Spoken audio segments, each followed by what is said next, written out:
Aquí comienza un espacio de ayuda y compañía para nuestra comunidad. Eduardo Montalva, abogado, responderá a todas tus dudas e inquietudes en relación a temas legales y jurídicos. Con su estilo cercano y humano, desde este momento con nosotros, Eduardo Montalva, el abogado te escucha.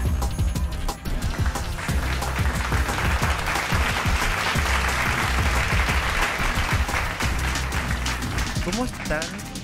Un día más de programa. Tenemos dos tremendos invitados. Un profesor, como le decía cuando lo saludé, venía por la escalera y lo saludaban. ¿Cómo está, profesor? Es una eminencia. Por lo tanto, yo sé que a los profesores son muy humildes, entonces les carga todas esas adulaciones, pero hay que resaltarla, pues si al final estamos hablando de una persona, una eminencia, así que primero que todo, este programa no es solamente el abogado te escucha, sino que es Fernando te escucha. Así que conmigo un notabilísimo de las comunicaciones, un relacionador público, una persona que ha trabajado en la parte legislativa de nuestro país, contribuyendo desde ahí, porque antes que entráramos decían, no, han aportado mucho, usted ha aportado mucho de esa área.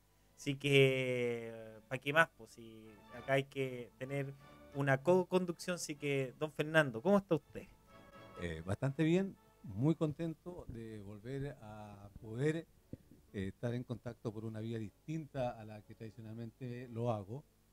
Gracias a ti por darnos esta oportunidad de, a través de tu espacio, poder estar en contacto con la gente, particularmente de San Bernardo, y a quien tú hacías alusión recién como invitado, es un invitado que traía yo. El invitado es el profesor de muchos años del Liceo de San Bernardo, Yo me colé. don Raúl Besoaín Armijo. Don Raúl Besoaín Armijo. Sí, él es en San Bernardo es muy conocido. Han habido muchísimas generaciones que pasaron recibiendo el conocimiento de parte de la historia, no solamente de nuestra ciudad, sino que también del país, y ha vivido la historia de San Bernardo. O sea, sí, pues usted decía, es muy conocido San Bernardo, pero con este programa lo van a conocer de toda la parte del mundo mundial, pues sí que eso es lo importante. Así que démosle la bienvenida al profesor. ¿Cómo está, profesor? Muchas gracias por su palabra. En realidad sí, hace tiempo ya que yo estoy muy ligado a San Bernardo. Mi familia, digamos, es antigua aquí en San Bernardo. Y al liceo, yo fui alumno, y después estudié en el liceo, fui alumno, después profesor, incluso en algún periodo director del liceo, o Liceo Fidel Pinochet hoy día. Oiga, ¿y cuando fue director fue muy complicado? Fue complicado, ¿Cambia ser docente que ser directivo? Sí, porque además era una época complicada en realidad. Sí. Fue en los años de 2000, fue una época complicada. Me tocó justamente la huelga pingüina, grande esa del 2005. La Revolución Pingüina. La Revolución Pingüina, claro. Me tocó esa etapa. Hartos dolores de cabeza. Imagínate que el profesor, yo lo conocí también en la década del 70. En la década del 70, otro hito dentro de nuestra historia. Esa no es una época en términos educacionales, también se vivieron varios cambios sustanciales. Claro. Acuérdese que en ese entonces se empezó a crear el séptimo y el octavo básico, que se salía de las humanidades y se transformaban en otro proceso educacional. Y así con el profesor vamos a ir conversando muchas cosas más. Hoy día lo trajimos particularmente a conversar de la historia de San Bernardo. Podemos decir que lo trajimos a las 12 del día, estamos partiendo a las 8 de la noche. Disculpe, profesor, pero fue así, sí que ya la primera anotación negativa es por horario. por horario. Oiga, usted dijo, vamos a conversar. ¿De qué lo bueno vamos a conversar? Es que todo proceso trae cosas buenas y trae cosas malas. Ya, y las partes, la calidad. Y hoy día queremos conversar, y que nos incluye el profesor nuevamente, sobre las personas que vivían antes de ser San Bernardo, lo que es San Bernardo. Cómo vivían aquellas personas que habitaron este terreno, estos llanos que algunos le decían muchas veces árido, sin agua, y después vino todo un proceso que más adelante en otro programa vamos a tocar. Pero en principio me gustaría que él nos dijera cuáles eran los primeros habitantes y cómo vivían en este sector de Santiago o de San Bernardo. Profesor, entonces, esa pregunta la puedo agregar diciendo, aunque sea de perogrullo, pero es decir, ¿existía un San Bernardo antes de San Bernardo? No exactamente. Ya. No exactamente, porque, a ver, donde estamos hoy día nosotros, San Bernardo, el centro, la plaza, ¿no es cierto? Toda la parte central antigua de San Bernardo, no existía nada. No había nada. Estos eran terrenos absolutamente secos, un pedrerío. Ya, para Na- ni- ni- las personas que conocen actualmente sería una cosa, de los que conocen de San Bernardo, sería una especie como está Nos, plenamente campo, lo que es lo o Herrera, sea, plenamente ni campo. siquiera campo, ni siquiera campo. O sea, era un pedrerío. No había absolutamente nada. Como dice, perdón, él lo dice Vicente Pérez Rosales en sus recuerdos del pasado. Al hablar de esta zona dice que ni el canto de las yucas se escuchaba. Era un pedrerío, Como la ribera del río Maipo. digamos la ribera del río Maipo. Ya, para las personas que Para sí, más o menos ubicarnos, claro. perfecto. Ahora, justamente, la población indígena que había aquí estaba justamente más cercana al río Maipo. Ya, y eso estamos hablando del 1800, 1700. No, perdón, estamos hablando de 1500. Ya, 1500. 1500 y antes. No, Ya. no tenemos certeza en realidad de cuándo llegan los primeros habitantes aquí a esta zona. Perfecto. ¿Ya? Si llegaron, pasaron por aquí, cuándo se establecieron, pero se establecieron en las zonas más cercanas al río Maipo. O sea, lo que hoy día es Lo Herrera, lo que hoy día es Calera Tango. Por esas zonas, ahí es donde se asentaron los primeros habitantes. Perfecto. Y esos habitantes eran recolectores básicamente, estaban digregados, tenían una organización política. No, digregados. A la llegada de los españoles tenían cierta organización política, tenían caciques, había un cacique. Conocemos esto por los cronistas españoles, ¿no? Los españoles vinieron muchos que escribieron la historia, digamos, o escribieron lo que veían o lo que digamos, observaban. Y gracias a ello conocemos un poco de esta zona. De nuestra historia. Entonces ellos hablan del cacique Maipo Nolipillán, ese que sería el cacique que había aquí en la zona del Valle del Maipo a la llegada de los españoles, a la llegada de Pedro de Valdivia. Que es para las personas que no saben, porque esto va a salir en todo el mundo, entonces para los chilenos, los latinoamericanos o los hispanohablantes o los que no conocen la cultura indígena chilena, para el lenguaje más central, ¿qué es un cacique? A ver, en realidad, cacique es una expresión que nosotros usamos y que no es chilena. Cacique es una expresión que la trajeron los españoles, que la escucharon en Centroamérica, en Venezuela. Allí había caciques, entonces, y la trajeron aquí a Chile, entonces a los jefes de las tribus indígenas les llamaron caciques y nosotros lo seguimos utilizando. Aquí lo que llamamos cacique en realidad el nombre correcto era lonco. Ese era el nombre en Mapudungún, el lonco. Y en tiempos de guerra, el toqui. O sea, Ya. mire, yo cuando chico me generó una crisis cuando supe que el viejito pascuero no existía. Yo cuando supe que la empanada era chilena y ahora usted me dice que el cacique no es de acá en Chile, pero yo no puedo continuar, usted siga. Sí. Pero si nosotros somos hijos de todas las experiencias extranjeras, Claro que sí. sin duda, lo nuestro es muy poco. Claro. Por eso el Por eso Mapudungún también es una de las pocas reservas, digamos, de carácter naturales nuestras y que curiosamente pocos hablan y poco se difunde. De hecho, venía viendo algunos términos que, a propósito, profesor, se alcanzó. Este libro refleja mucho lo que tú necesitas saber.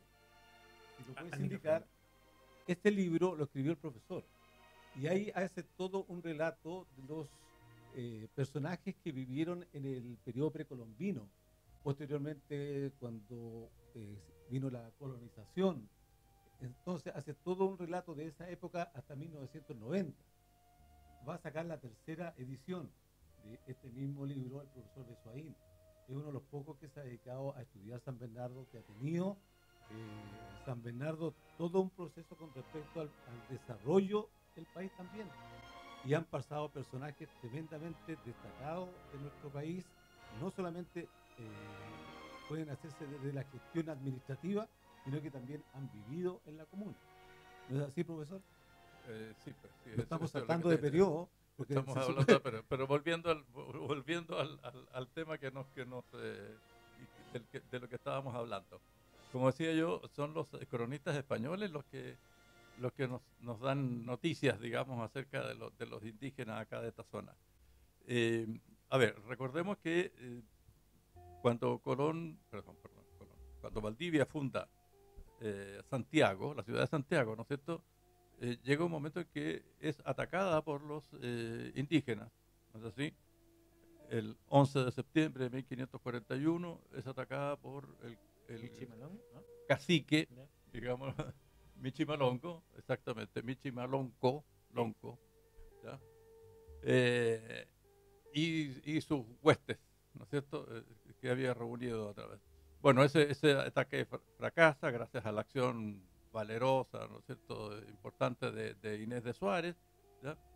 Pero después de ese ataque, Michimalonco decide ya hacer la paz con los españoles, sabe que no puede contra ellos y decide hacer la paz y reúne nuevamente a los caciques. Y en esa reunión de caciques, entonces ahí aparece mencionado Maipo Nolí Villán. Podemos suponer, por lo tanto, que Maipo Nolí Villán con su gente también participó en el ataque a Santiago. Maipo Nolí Villán, cacique del Valle del Maipo. Entonces podemos suponer que también participó en él, porque no aparece mencionado en el ataque, pero sí aparece mencionado entre los que van a pactar la paz con los españoles. Y una última pregunta, ahí también tiene una lógica del por qué esta parte se llama la provincia del Maipo, ¿no? Sí, por supuesto, el río Maipo, el valle de Maipo y claro, y hoy día la provincia de Maipo, sin duda, claro. Y para no perder el hilo de este raconto, otro más ciútico hoy día diría nuestra retroalimentación. Un feedback. Claro, porque hoy día para inventar términos, para decir lo mismo, estamos mandados a hacer. Volvemos al tema del uso de extranjerismo. Estos grupos de habitantes primarios, por decirlo de alguna manera, dentro de su organización fundaron o tuvieron un fuerte fortaleza o lugar que los cobijó para actos militares, religiosos o solamente habitacionales. Creo que hay uno muy destacado. A ver, sí, pero vamos ubicándonos también en el tiempo. Por eso. Ya, decíamos que aquí los indígenas, de acuerdo a lo que nos dicen los mismos cronistas, bueno, aquí estaban en la zona central, todo lo que es la zona central, estaban los llamados picunches, pero hablaban el mapudungún, ya, estos pueblos. Ellos vivían no con una organización muy definida, ¿ya? Pero antes que los españoles, recordemos, llegan los incas. Los incas son los que llegan aquí al valle a la zona central, mejor dicho, a la zona central, ¿no es cierto?, hacia 1400, a fines del 1400, más o menos. Ese es como el primer registro que tenemos de colonización. El primer registro de colonización, correcto. Que también se pensaba en un momento que había sido una invasión militar, pero hoy día en realidad se piensa más bien que tiene que haber sido bastante más pacífica por cierta unidad cultural, lingüística, racial, en fin, en último término, ¿no es cierto?, entre los pueblos del Perú y los pueblos de la zona central de Chile. ¿Ya? Puede haber sido, como dice un investigador, algo guardando por supuesto las proporciones, ¿no? Pero puede haber sido algo así como la Unión Europea hoy día. Mire. Así que puede que no haya sido tan violento, pero de todas maneras, ¿no es cierto?, ellos construyeron una fortaleza aquí, en el cerro, hoy día conocemos como Cerro Cucara, que es de formación de Pucará, ¿no? En un Pucará, o fortaleza aquí en el Cerro Chena. La fortaleza de los incas, que fue reconstruida en el año 75, 76 por un investigador bien importante que es Rubén Stever, arqueólogo. Él fue el que reconstruyó la fortaleza y estableció, digamos, siempre los límites. Estableció que tiene dos murallas que la rodean y en la parte superior están lo que podríamos llamar las habitaciones o recintos, digamos, dentro de lo que era esta fortaleza. Nuevas investigaciones que se han hecho y que ha hecho el propio Rubén Stever, porque él pensaba en un primer momento, perdón, que eso era una fortaleza militar para resguardar el Valle de Mapocho, que tenía y tiene que haber sido importante para el Imperio Inca, y que ya tenía una población importante. Claro. ¿Ya? Estamos hablando todavía antes de la llegada de los españoles. ¿Ya? Bueno, hoy día se piensa que más que fortaleza militar, eso era un lugar sagrado. Era una fortaleza, un lugar ceremonial. ¿Por qué? Porque tiene vista hacia la cordillera. Recuerda que los incas eran adoradores del sol y eran adoradores de las cumbres, ¿no es cierto? De aquí tiene una vista privilegiada, por ejemplo, hacia el Cerro del Plomo. Que ahí en el Cerro del encontró Plomo se encontró, ¿no es cierto?, un niño sacrificado allí. Entonces tiene mucha lógica referente que en estas direcciones, a esta altura, la ofrenda iba... Claro, y puede haber habido cierta comunicación por señales de humo, a lo mejor, ¿no es cierto?, con el Pucaraca. Además, se han hecho mediciones en los momentos de los solsticios y los equinoccios, en donde el sol sale en puntos bien precisos dentro de la construcción del Pucará, ¿ya? A través del año, digamos. Entonces, eso da pie para que se piense hoy día que más que una fortaleza militar era un centro ceremonial, una huaca. Una huaca, exacto. No, se está riendo con Waka Waka de la Shakira, no, pues, no, pues. Oiga, importante, porque todo el material lo vamos a dividir en varios capítulos. Entonces, a ver, cuando Fernando nos dijo que iba a traer un invitado, es un invitado de lujo, o sea, profesor, no es una doblación, tiene un libro, una tercera edición. Estamos hablando de lo que pasó, o sea, podríamos también hablar un poco lo que pasó o sea, ese sacrificio, o esa ofrenda, depende de cómo se pueda ver, del niño que está en el Cerro del Plomo, ¿cierto? Sí, también sí, hay un dato no menor que usted habló del tema de lo Inca, que un poco la Unión Europea, y todo eso que muchas veces las culturas ancestrales se toman para la vivencia actual chilena y del mundo. Ejemplo, en lo que yo trabajo, que es la parte del derecho, hay mucho lenguaje, o bien el sistema penal viene, ejemplo, litigio, o vienen palabras, o viene un sistema que antiguamente lo ocupaban hasta los indígenas, hasta los mapuches. Entonces, no es menor lo que ocurre en Chile, y somos privilegiados los que vivimos en la zona sur de Santiago, y hay que cuidar el tema del Chena, ¿cierto? Y todo lo que arqueológicamente estamos hablando de culturas que vienen prehispánicas, que vienen del 1500 y antes.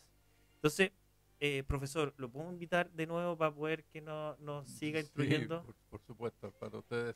Ya, pero ahí hacemos el almuerzo acá también. Sí, ¿Ya? Eduardo, Eso, alguna nota al cierre. Sí, para cerrar el tema de esa época, todo el mundo inca correspondía a la expansión del reinado de el Tupac Inca Yupanqui. ¿Qué significa eso? Y ese reinado, imagínate todo el territorio que dominaba, que era de Quito, Ecuador, por el norte, pasaba hasta el sur del Maule. Todo ese territorio lo dominaban ellos. Imagínate, o sea, el imperio. O sea, habla el micrófono. Perdón. Si hoy día hablamos de imperio, en esos años también, claro, guardando la proporción y la ubicación del tiempo, era prácticamente un imperio que tenían. Claro, o sea, abarcando lo que hoy día es Ecuador, Perú, Bolivia, todo el norte de Argentina, ¿no es cierto? Y Chile hasta el río Maule. Claro. Sí, porque también geográficamente nuestro territorio es joven, entre comillas, comparando con, no sé, con Brasil, Argentina, que sea. Por lo tanto, la forma demográfica para ellos no era tan fácil llegar a estos sectores. No, evidente que no, pues se partía hasta el desierto. Exacto. Por lo tanto, también es notable lo que hicieron toda esa colonización. No es fácil. Antes de terminar, porque ya estamos a puerta. Sí, aunque se hizo tan rápido, es que esté muy entretenido. No sé, interesante y una de las gracias que tiene que entregar la sabiduría. Entrega la sabiduría gratuitamente. No como otro sí, que sabiduría cobra. No, está bien. No, pero le agradecemos porque esto va a quedar registrado. Un buen dato voy a tomarlo en cuenta para las próximas reuniones. Sí, vamos a empezar a poner ahí. Yo quería, antes de esto, ¿Sí? quería hacer al principio, que siempre se me olvida, esto es un regalito, profesor, espero que lo tomen en consideración, que no solamente, también Eduardo, que no solamente vamos a hablar del pasado, sino también vamos a hablar del futuro. El Consejo del Futuro es una instancia que se hace en Chile y a nivel mundial muy importante, muy destacado y que se sigue trabajando en muchas materias que dicen relación con los temas de San Bernardo, particularmente el agua, la creación. El agua es muy importante, sin duda. Que hoy día está muy vigente esa discusión, el uso de los canales, las proporciones de agua que tiene que usar ahí, y el fundador de San Bernardo fue presidente de los canalistas del Maipo, claro. Del Maipo. Bernardo Higgins también está involucrado en el tema con su firma, así que hay mucho tema que hablar. Y vamos a hablar un día de quién vivió en la esquina de ahí donde está actualmente una caja de compensación que hizo el Código Civil chileno. Ya. ¿Vivió Andrés Bello acá? Sí, pues vivió Andrés Bello, sí. Pero él no vivió ahí. Entonces, ¿por qué hiciste la placa ahí? No, acá, hay una placa ahí que dice, aquí vivió Andrés Bello, en la esquina de O'Higgins con Freire. En la esquina, sí, efectivamente. Sí, pues hay una caja de compensación, tienes razón. Sí, es que no quiere decir el nombre. Es que estaba pensando en otra esquina. Sí, en la esquina frente a la plaza, en la esquina de Freire con O'Higgins. Sí, ahí vivió Andrés Bello, sin duda. Sí. Fue uno de los tantos intelectuales importantes que vivieron aquí en San Bernardo. Pues. Perfecto. Barros Arana, Claudio Mate, en fin, y otros más. Oiga, entonces tenemos harto material para poder compartir. Como dice la canción, gracias por ver. Y eso fue El Abogado Te Escucha, bajo la conducción de Eduardo Montalva.